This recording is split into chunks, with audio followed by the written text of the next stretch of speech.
प्रत्याशियों के नाम का ऐलान कर दिया है। बीजेपी ने अब तक नहीं किया प्रत्याशियों का ऐलान। उम्मीदवारों को लेकर बीजेपी में अभी बैठकों का दौर देखने को मिल रहा है।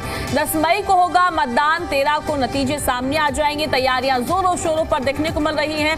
अब तमाम पार्टियां अपनी अपनी जीत का दावा करती हुई नजर आ रही हैं। फिलहाल ये देखना होगा क्या यहाँ पर बीजेपी वर्सेस कांग्रेस देखने को मिलेगा या फिर और कोई भी पार्टी यहाँ पर जीत दर्ज करती हुई नजर आएगी। अब चुनाव को लेकर तैयारियां तो देखने को ही मिल रही है। कांग्रेस ने तीनों प्रत्याशियों के नाम का ऐलान कर दिया है और साथ ही आपको बता दें कि बीजेपी ने अब तक अपने प्रत्याशी का ऐलान नहीं किया है। हालांकि कल भारतीय जनता पार्टी की बैठक देखने को मिली थी। राजधानी दिल्ली में मंथन किया गया, ड्राफ्ट तैयार किया गया। अब देखने वाली बात यह होगी कि बीजेपी की तरफ से आखिरकार अपने प्रत्याशी को उतारा जाता है, नाम का ऐलान किया जाता है, क्योंकि अभी जिस तरीके से अब ज्यादा समय नहीं बचा है, 10 मई को मतदान हो जाना है, 13 को नतीजे सामने आ जाएंगे और उम्मीदवारों को लेकर बीजेपी में अभी बैठक का दौर लगातार देखने को मिल रहा है। कांग्रेस पार्टी ने तो अपने तीनों उम्मीदवारों का नाम सामने रख दिया है। अभी बीजेपी के उम्मीदवार के नाम का ऐलान नहीं हुआ है। देखने वाली बात यह होगी कब भारतीय जनता पार्टी की तरफ से उम्मीदवार के नाम का ऐलान किया जाता है। हालांकि भारतीय जनता पार्टी में लगातार बैठकों का दौर देखने को मिल रहा है, लगातार मंथन किया जा रहा है प्रत्याशी को लेकर। कल भी दिल्ली में बैठक देखने को मिली थी और बैठक के दौरान इन तमाम मुद्दों पर चर्चा की गई थी। प्रत्याशी को लेकर मंथन किया गया था, आखिर प्रत्याशी कौन कौन से होंगे और रणनीति अब लगातार बनाई जा रही है। दोनों ही पार्टी अपनी रणनीति बना रही है। हालांकि कांग्रेस पार्टी की तरफ से अपने उम्मीदवारों का अभी फिलहाल ऐलान तो कर दिया गया है और अब किस तरीके से तैयारियां चल रही हैं, किस तरीके से रणनीति बनाई जा रही है, देखने वाली बात होगी और क्या बड़े मुद्दे इस चुनाव में दोनों ही पार्टी के रहेंगे।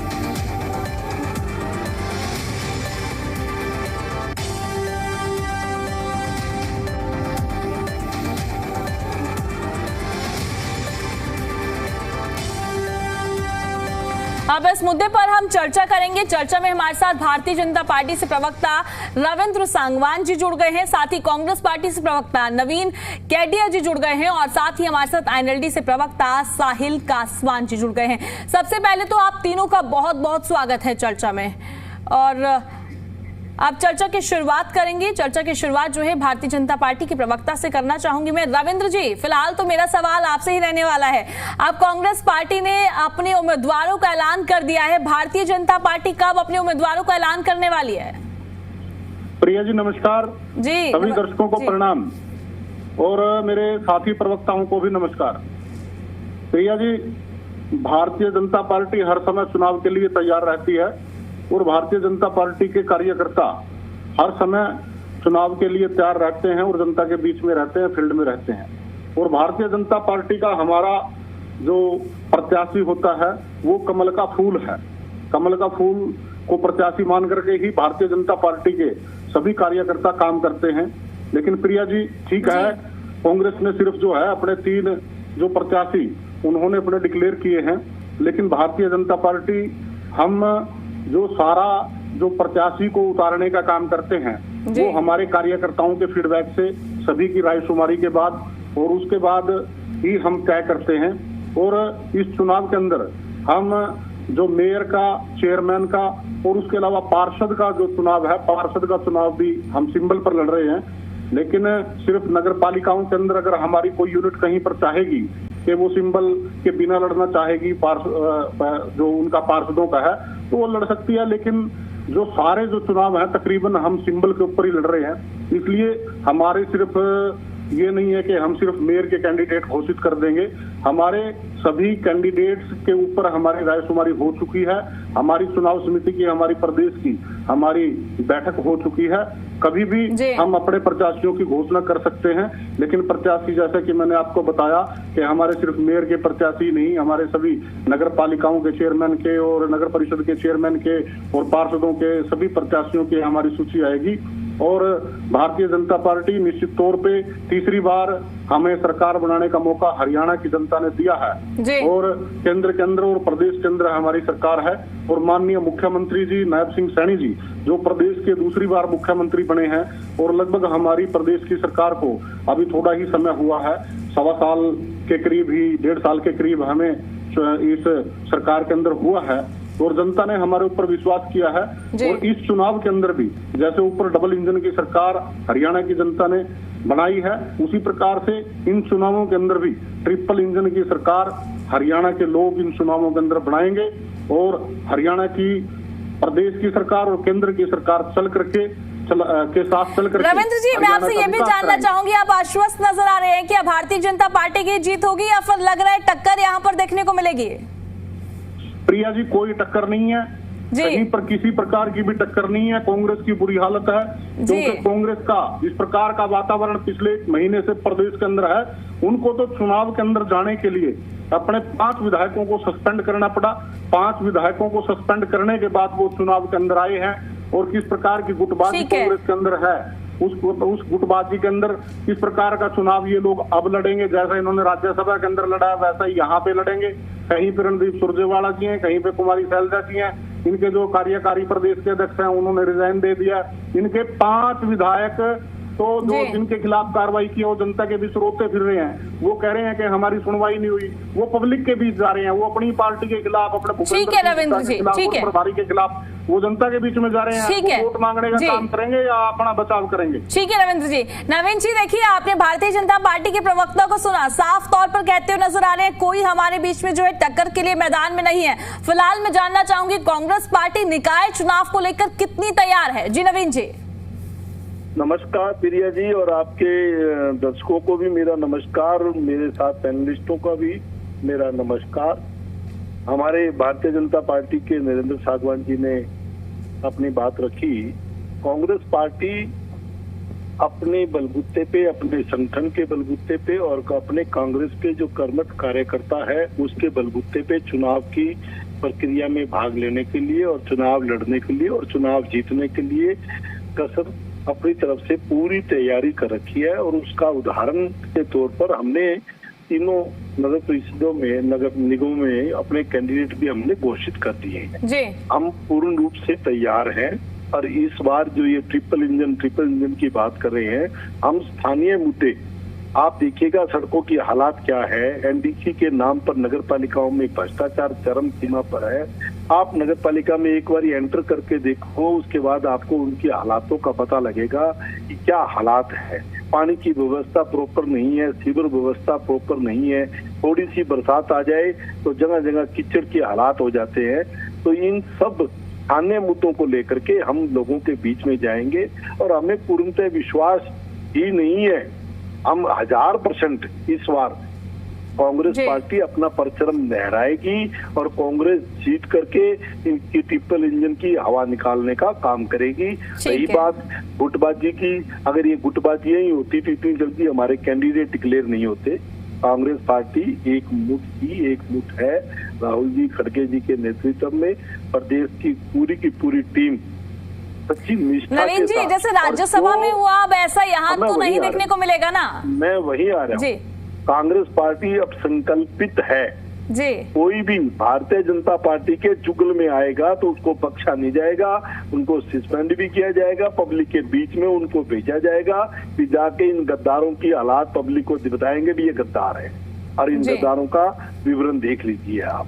तो कांग्रेस पार्टी बिल्कुल अनुशासनहीनता की कीमत पर बर्दाश्त करने के लिए तैयार नहीं है अब। और कांग्रेस एक मुठ होकर के इलेक्शन लड़ेगी, एक मुठ होकर के कांग्रेस इलेक्शन जीतेगी। ठीक है नवीन जी। हमारे साथ जो है साहिल कासवान जी भी जुड़े हुए हैं, एनएलडी से प्रवक्ता हैं। साहिल जी, फिलहाल देखिए निकाय चुनाव का बिगुल तो बज चुका है, तारीखें बिल्कुल नजदीक है, फिलहाल एनएलडी की क्या तैयारी है? जी साहिल जी। मैडम आपको नमस्कार जी। तो आपके माध्यम से सभी प्रवक्ताओं को और पूरे प्रदेशवासियों को इंडियन नेशनल लोकदल परिवार की तरफ से नमस्कार। और मैडम सबसे पहली बात तो मुझे लगता है स्थिति आपने खुद ने ही कांग्रेस वाले प्रत्याशी अपने प्रवक्ता से ये सवाल पूछ के स्पष्ट कर दी कि राज्यसभा वाली दोबारा नहीं बनने वाली क्या आपके अंदर। देखिए मैम, मैं हमारी पार्टी की स्थिति स्पष्ट करता हूँ। कल हमारी पार्लियामेंट्री बोर्ड की मीटिंग हो चुकी है और 23 तारीख से पहले इंडियन नेशनल लोकदल के सभी प्रत्याशियों को हम फाइनल कर देंगे। सिंबल के ऊपर हम चुनाव लड़ेंगे। दूसरी बात है, जैसे कि कांग्रेस को तो गुटबाजी देखनी होती है कि भूपेंद्र हुड्डा गुट से या रणदीप सुरजेवाला गुट से या शैलजा गुट से या वीरेंद्र डुमर खां गुट से, किस गुट से हम किसी प्रत्याशी को खड़ा करें। इंडियन नेशनल लोकदल जनता की पार्टी और जनता से हम पूछ के हमने हमारे प्रभारी नियुक्त करे हैं और प्रभारी जनता के बीच में जाएंगे और जो भी जनता हमें आदेश देगी तो एक ईमानदार छवि के इंसान को हम हमारे पार्टी का प्रत्याशी बना के खड़ा करेंगे। दूसरी बात रही भारतीय जनता पार्टी की बात। जैसे भारतीय जनता पार्टी की बात ये है कि ये बड़े बड़े नाम लेके आते हैं, triple engine, double engine, 4 engine, लेकिन सबसे पहली बात अगर हम जमीनी हकीकत को देखते हैं तो आज ये पिछली बार सरकार के अंदर थे, नगर निगम के अंदर भी, लेकिन उसके बाद भी आज हम शहरों को देखते हैं, नगर निगम की हालत को देखते हैं। मुझे ये लगता है कि हमारा हरियाणा प्रदेश का नगर निगम आज धरनों का शहर बन चुके हैं पूरे हिंदुस्तान के अंदर। आज पूरे हरियाणा में किसी भी नगर निगम को, नगर पालिका को आप देखो तो लोग वहां धरने के ऊपर बैठे हैं, रजिस्ट्रियों के नाम के ऊपर भारी घपला होता है, सीवर सिस्टम आप देखो, पानी का सिस्टम आप देखो, जितनी बदहाली हरियाणा प्रदेश के अंदर है इतनी कहीं भी नहीं है, बस इनके पास बड़ी बड़ी बातें हैं। तो आज इंडियन नेशनल लोकदल पार्टी जनता से पूछ के, किसानों से पूछ के, हमारे शहर के वासियों से पूछ के अपना प्रत्याशी खड़ा करेंगे और निश्चित तौर के ऊपर मैं जनता के विश्वास दिलाने के ऊपर आपको एक बात कह सकता हूं कि हर जगह इंडियन नेशनल लोकदल का प्रत्याशी भारी बहुमत से विजय होगा। जी ठीक है साहिल जी, आप भी बिल्कुल आश्वस्त नजर आ रहे हैं कि नगर निकाय चुनाव अब आईएनएलडी के खेमे में नजर आ रहा है। फिलहाल मैं आपसे एक और छोटा सा सवाल करना चाहूंगी। अगर फिलहाल जो है पिछले दिनों एक चर्चा हुई थी और उसमें साफ तौर पर एक बात कही गई थी, अगर मुकाबला देखने को मिलेगा तो भारतीय जनता वर्सेस और कांग्रेस पार्टी के बीच में दिखेगा, आईएनएलडी जो है आसपास नजर नहीं आने वाली है। जी देखिए, इस चीज के ऊपर मैं आपको एक जवाब देना चाहता हूँ कि अब की बार इनके 37 एमएलए होने के बाद भी 37 जगह जूतियों में खीर बन रही थी और उसके बाद में तो एक बीजेपी का प्रत्याशी ऐसा निकला जिन्होंने मेरे ख्याल में अपना वोट कैंसिल करवा दिया, नहीं तो अब की बार बीजेपी की सरकार बन रही थी। तो वैसे ही आज आप कांग्रेस और बीजेपी को अलग मत करो, आज आप लोगों से जाके पूछो, बीजेपी और कांग्रेस आपस में जुड़ी हुई है। आज कांग्रेस बीजेपी की A to Z टीम बन चुकी है, जैसे 2016 में हुआ, 2022 में हुआ, 2026 के अंदर हुआ, विधानसभा चुनाव में हुआ, तो ये तो आज बीजेपी की बी टीम बन के काम कर रही है। आज जनता का भरोसा किसी के ऊपर है तो मात्र इंडियन नेशनल लोकदल के ऊपर है। और आप तो ईमानदार पत्रकार हो, आपका चैनल मैं देखता हूँ, आप आज हरियाणा प्रदेश के किसी भी गांव में, किसी भी चौक पे, किसी भी चौराहे पे, किसी भी मंडी में जाके आप किसानों से एक बात पूछो, ना तो वहां कोई कांग्रेस वाला है, ना वहां कोई बीजेपी वाला है, वहां सिर्फ आपको इंडियन नेशनल लोकदल कार्यकर्ता पिछले 25 दिन से बैठा मिलेगा जो उनके हक हकूक की आवाज को उठाने का काम कर रहे हैं। तो जनता का भरोसा हमारे ऊपर है और आपको मैं निश्चित तौर पर ये बात कह रहा हूँ, और हम हमारे दम के ऊपर बात नहीं कह रहे, जैसे कांग्रेस और बीजेपी हवा की बातें करती है, हिंदू मुसलमान की बातें करती है, हम जनता के दिलाए हुए भरोसे के ऊपर आपको ये बात कह रहे हैं कि निश्चित तौर के ऊपर अब की बार इंडियन नेशनल लोकदल की जीत की लड़ाई नहीं है, लीड की लड़ाई है और भारी बहुमत से हर जगह हमारे प्रत्याशी विजय होंगे, तो जनता के प्रत्याशी होंगे। ठीक है साहिल जी। रविंद्र जी, अभी फिलहाल मेरा सवाल आपसे रहना वाला है, मैं आपसे जानने वाली हूँ, आप ये बताइए कि कब तक आपकी प्रत्याशियों का ऐलान हो जाएगा, मैं लगभग जानना चाहती हूँ, और साथ ही ये भी बताइए इस बार जो है आपके मुद्दे क्या रहने वाले हैं निकाय चुनाव में। जी प्रिया जी, इनेलो के हमारे साथी ने जो बात कही है कि ये चुनाव में सारे हरियाणा प्रदेश में जाने वाले हैं, इनका स्वागत है, लेकिन अब की बार इनके जो मुख्य जो लीडर थे वो भी अब की बार विधानसभा के अंदर नहीं गए, जनता ने उनको घर बैठाने का काम किया है। इनके सिर्फ एक ही क्षेत्र से 2 विधायक बने और वो भी चौधरी देवीलाल के परिवार से होने के कारण, चौधरी देवीलाल के नाते सिंपैथी वोट के कारण वो 2 विधायक इनके बन गए हैं और कहीं पे इंडियन नेशनल लोकदल का हरियाणा प्रदेश के अंदर कुछ नहीं है। और ये राज्यसभा के चुनाव के अंदर भी जनता ने इनको विधायक बनाया, ये चुनाव के अंदर वोट देने के लिए नहीं गए, ये बाहर बैठे रहे। किस प्रकार का चुनाव ये लड़ेंगे हरियाणा के अंदर, ये आप सभी लोग देखेंगे। कांग्रेस की जो बात है, कांग्रेस के जो 5 विधायक हैं, 5 के 5 विधायक जनता के बीच में गए हुए हैं, जनता के बीच में जाकर के जरनैल सिंह को रोते हुए देखो आप। और दूसरा ये कह रहे थे कि वोट चोरी, जहां पे वोट चोरी की बात कर रहे थे सडोरा के अंदर और गुड़गांव के अंदर, आज ये कह रहे हैं कि इनके वही विधायक जहां पे वोट चोरी की बात कर रहे थे वही चोरी हो गई। और 5 के साथ 4 और हैं जिनके खिलाफ इन्होंने कोई कार्रवाई नहीं की है। आज कांग्रेस तो गुटों के अंदर बटी हुई है। कांग्रेस का कोई इस चुनाव के अंदर, जो इन्होंने सिर्फ 5 अपने विधायकों को सस्पेंड करके सिर्फ इस चुनाव के अंदर ये उतरे हैं, लेकिन जिस प्रकार की लड़ाई राज्यसभा के चुनाव के अंदर थी, पहले थी, वैसी ही लड़ाई इनकी अब रहने वाली है। हमने कांग्रेस के अंदर जिस प्रकार का स्थानीय निकाय के अंदर शासन हुआ करता था, लाल रंग की ईंटें हुआ करती थी, इस प्रकार से पार्षद जो हैं, पार्षदों की खरीद फरोख्त हुआ करती थी, इस प्रकार से अनपढ़ पार्षद बनकर के आया करते थे और पार्षद किस प्रकार से विधायकों के पीछे चक्कर लगाया करते थे 2-2 लाख रुपए की ग्रांट के लिए। भारतीय जनता पार्टी ने स्थानीय निकाय के अंदर व्यवस्था परिवर्तन दिया है आज स्थानीय निकाय, हमारी जो नगर पालिकाएं, नगर निगम और हमारी नगर परिषदें सब हैं, सब डिजिटल हैं और सब रविंद्र जी, एक और बात जो है बार बार उठाई जाती है, मैं चाहूंगी आप उस पर भी एक बार सवाल का जवाब दे दीजिए। कहा जाता है कि जो है विधानसभा के चुनाव देखे जाए, नगर निकाय के चुनाव देखे जाए, बिल्कुल डिफरेंट होते हैं, क्योंकि जिस तरीके से कहा जाता है कि 3 बार से हम चुनाव जीत रहे हैं, ठीक है, पर विपक्ष की तरफ से तो ये कहा जा रहा है कि ग्राउंड पर अगर हालात देखेंगे तो बेहद खराब है, जनता नकार चुकी है बीजेपी को निकाय चुनाव के लिए। प्रिया जी, मैं वही बात आपको बताना चाह रहा हूँ। इनके समय के अंदर जो गलियां जो हुआ करती थी, लाल ईंट की हुआ करती थी, और आज ये किस प्रकार से ये कह रहे हैं भ्रष्टाचार की बात कर रहे हैं। इनके समय के अंदर तो रजिस्ट्री ऑनलाइन हमने की, इनके समय के अंदर तो बुला करके जबरदस्ती थाने के अंदर बैठा करके ये लैंड की रजिस्ट्री करा लिया करते थे। इस प्रकार के घोटाले इनके समय के अंदर हुआ करते थे। हमने LED लाइटें लगाई हैं, हम डिजिटल प्रणाली को लेकर के आए हैं, हमने बहनों को आरक्षण दिया है, हम पढ़ी लिखी चाहे पंचायतें हैं हरियाणा की और चाहे स्थानीय निकाय हैं, हमने पढ़े लिखे लोगों की व्यवस्था की है, हमने बजट बढ़ाए हैं। आज हर शहर स्वच्छ है। आज हरियाणा के स्थानीय निकाय के कारण आज हरियाणा को स्वच्छ प्रदेश माना जाता है। आज बल्कि हरियाणा नहीं, आज सारे देश के अंदर स्थानीय निकाय ने जिस प्रकार से व्यवस्था अपने शहरों की और नगरों की है, उसके कारण भारत का नाम ऊंचा हुआ है। और आज जिस प्रकार से योजनाएं हरियाणा सरकार की, लाडो लक्ष्मी लेकर के आए हम बहनों के लिए, प्रधानमंत्री आवास योजना है, प्रधानमंत्री शहरी आवास योजना है, और उज्ज्वला योजना, प्रधानमंत्री उज्ज्वला योजना। नहीं तो क्या था कि केरोसिन मुक्त जो है हरियाणा को हमने बनाया। पहले मिट्टी के तेल से रोटी बनती थी, चूल्हे के ऊपर रोटी पकती थी, केरोसिन मुक्त हमने हरियाणा की भारतीय जनता पार्टी ने बनाया। तो हरियाणा की भारतीय जनता पार्टी ने स्थानीय निकाय की तस्वीर बदली, शहरों की तस्वीर बदली। आज स्थानीय निकाय के अंदर जो जिस प्रकार के भी सारे काम होते हैं, ई टेंडरिंग के माध्यम से होते हैं। हर जगह राइट टू सर्विस एक्ट है, यानी कि यदि काम नहीं होता तो वो first appeal, second appeal, 3 appeal के पास चला जाता है, वो काम करना ही पड़ता है ऑफिसर को। तो इस प्रकार की जो व्यवस्था है, वो सारी व्यवस्था भारतीय जनता पार्टी ने की। भारतीय जनता पार्टी का जो संगठन है, हमारा हर वोटर लिस्ट के ऊपर जो एक पन्ना होता है, उस पन्ने के ऊपर भी भारतीय जनता पार्टी के पन्ना प्रमुख जो हैं वो काम कर रहे हैं। चुनाव के अंदर हमारा संगठन मजबूत है, हम तीसरी बार प्रदेश के अंदर सरकार बना करके आए हैं। हमारे मुख्यमंत्री जी आज वो हरियाणा की जनता नहीं, देश की जनता उनको पसंद करती है।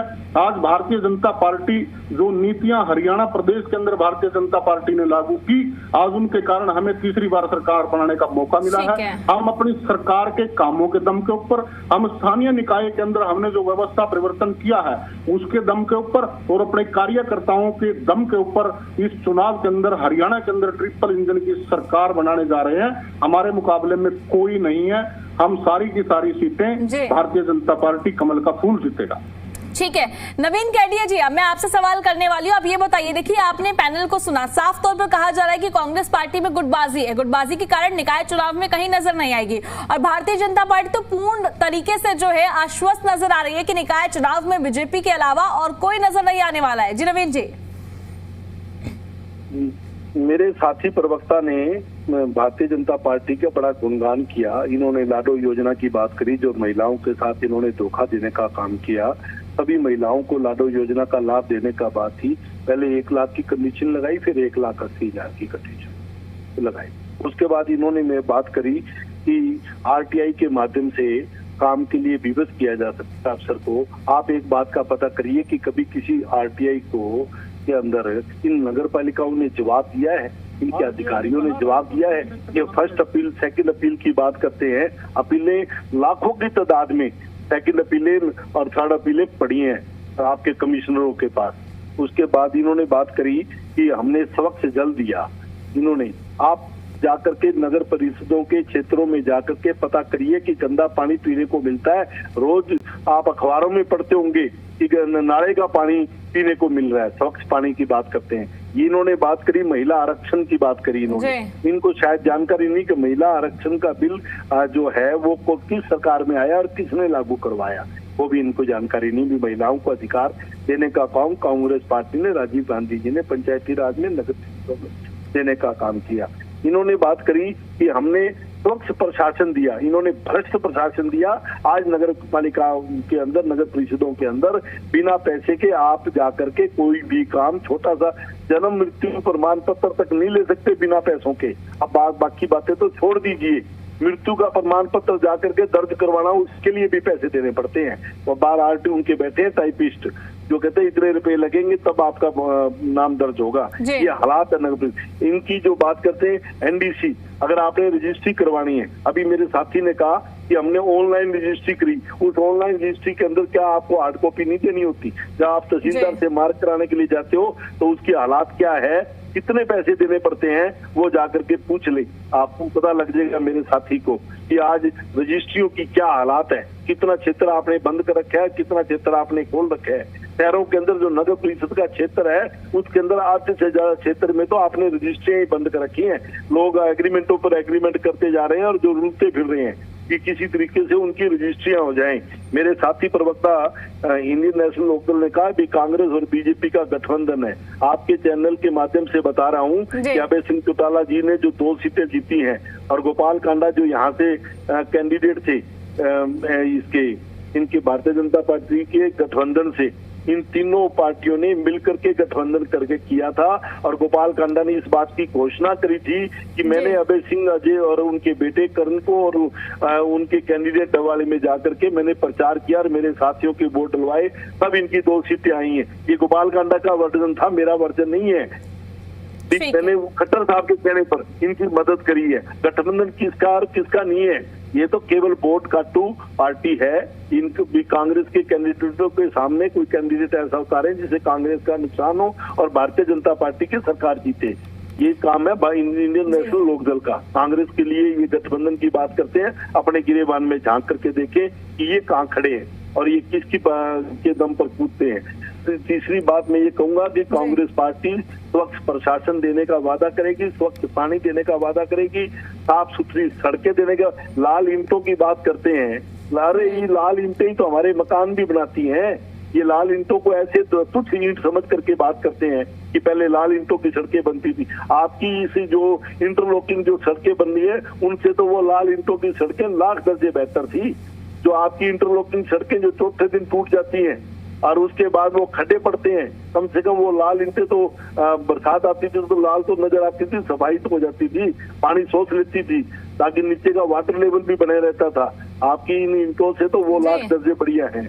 उसके बाद आपके वो ये मैं आपको आश्वस्त करता हूँ, पब्लिक हमारे साथ है और ये जो विधानसभा का इलेक्शन जीते थे केवल 1% वोटों का फर्क नहीं है और उसके बावजूद हमने 25 लाख वोटों की चोरी का इनको बकायदा एजेंडा दिया। इन्होंने कहा कि जिन्होंने चोरी के जिन कैंडिडेटों पे इल्जाम लगाया हमने आपको विधानसभा वाइज दिया और आपकी जो अभी SIR हुई है उसमें जो हमने डाटा दिया उतने वोट ही उनमें कम निकले हैं। तो इसका मतलब हमने जो आपको डाटा दिया वो डाटा सही था।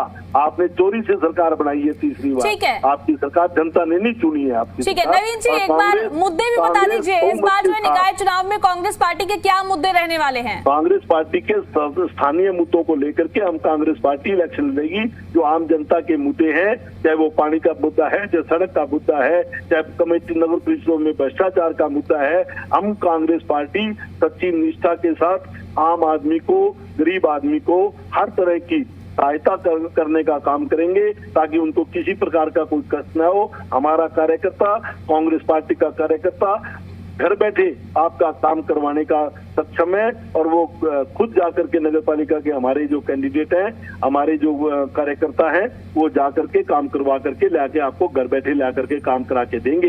ये हमारा वादा है जनता के साथ। ये आपको कहीं धक्के खाने की जरूरत नहीं होगी, आपको घर बैठे हम आपका काम करेंगे। और कांग्रेस पार्टी बहुमत के साथ अब इस बार ये जो है इलेक्शन जीतने जा रही है। हम पूर्ण रूप से आश्वस्त है कि इस बार कांग्रेस पार्टी का परचम लहराएगा हरियाणा के। ठीक है साहिल कासवान जी, अभी देखिए आपने कांग्रेस पार्टी के प्रवक्ता को सुना और मैं चाहूंगी आप जवाब भी दीजिए और साथ ही आप ये भी बताइएगा कि इस बार निकाय चुनाव में INLD के क्या मुद्दे रहने वाले हैं। जी साहिल जी। जी मैम, सबसे पहले तो मैंने दोनों मेरे साथी प्रवक्ताओं को सुना, तो सबसे पहली बात तो मैं हमारे बीजेपी के प्रवक्ता जी का जवाब देना चाहूंगा, जिन्होंने हमें एक बात कही थी कि इंडियन नेशनल लोकदल की केवल 2 सीटें हैं और वो भी चौधरी देवीलाल जी के नाम के ऊपर आई है। तो सबसे पहली बात तो मैं बिल्कुल आपकी बात का समर्थन करता हूं कि हमारी पार्टी हमारे बाप दादाओं की बड़ी इज्जत करती है, बड़ा मान सम्मान करती है। आज हमारी पार्टी जो है वो चौधरी देवीलाल के कारण है, चौधरी ओम प्रकाश चौटाला जी के कारण है, जो आज अभय चौटाला जी उसको आगे बढ़ा रहे हैं। हम आपकी पार्टी की तरह अपने बुजुर्गों का मान सम्मान का ठेस नहीं पहुंचाते, जिस प्रकार से आपने आडवाणी जी को और मुरली मनोहर जोशी जी को खत्म करके रख दिया। दूसरी बात, मैं आपको एक बात बताना चाहता हूँ, जो हमारे कांग्रेस के प्रत्याशी ने एक बात कही कि हमने तो सेटिंग करी, हमने तो ये करी। मैं आपको एक बात बताना चाहता हूँ जी, आज आप एक चीज देखो, आज कम से कम 31 सीटों के ऊपर आपके नेता भूपेंद्र सिंह हुड्डा जी ने 31 सीटों के ऊपर निर्दलीय उम्मीदवार खड़े करे और उसके बाद बीजेपी की तीसरी बार हरियाणा प्रदेश के अंदर सरकार बनी। और ये बात इल्जाम इनेलो आपके ऊपर नहीं लगा रही, ग्राउंड के ऊपर आपके ही विधायक प्रेस कॉन्फ्रेंस करके आपके ऊपर इल्जाम लगा रहे हैं कि भूपेंद्र हुड्डा जी हरियाणा के धृतराष्ट्र साबित हुए। उससे पहले आपने राज्यसभा में सेटिंग करी, आर के आनंद को हरवाया और आपने जितवाया सुभाष चंद्रा को। मैं मतलब पुरानी बातों पर नहीं जाना चाहता, मैं आज के मुद्दों के ऊपर आना चाहता हूँ। आपकी तरह मुझे बड़ी बड़ी बातें करने की आदत नहीं है। आज Indian national Lokdal party ground की पार्टी है, और तो बार बार आप लोग दो सीटों की बात कर रहे हो। यही भारतीय जनता पार्टी है जिनकी लोकसभा के अंदर मात्र 2 सीटें होती थी और उसके बाद में इन लोगों ने सरकार बनाने का काम किया। कभी भी इतिहास आपका आकलन इस बात से नहीं करता कि आप जीते या हारे, इस बात से आकलन किया जाता है कि आपने गोली पीठ पे खाई या छाती पे खाई। चाहे आज कांग्रेस के 37 विधायक हो, लेकिन विपक्ष के तौर के ऊपर, विकल्प के तौर के ऊपर हरियाणा प्रदेश की जनता किसी की तरफ देख रही है तो मात्र इंडियन नेशनल लोकदल की तरफ देख रही है और आप लोगों में टुकड़े टुकड़े गैंग की तरफ देख रही है। रही बात मुद्दों की, मैम जो आपने पूछा था, इंडियन नेशनल लोकदल के जो मुद्दे होते हैं वो हमेशा स्थानीय मुद्दे होते हैं। स्वास्थ्य, शिक्षा, रोजगार, सड़कों की हम लड़ाई लड़ते हैं। इन्होंने एकदम चुनाव रखने का काम किया। मैं तो ये कहता हूँ कांग्रेस को और बीजेपी को बोतल चैलेंज। ठीक है साहिल जी, माफी चाहूंगी, समय की कमी है, मैं आपको बीच में इंटरप्ट कर रही हूँ। साहिल जी और साथ ही नवीन जी और रविंद्र सांगवान जी, आप तीनों हमारे साथ इस चर्चा में जुड़े और उसके लिए बहुत बहुत शुक्रिया। और जिस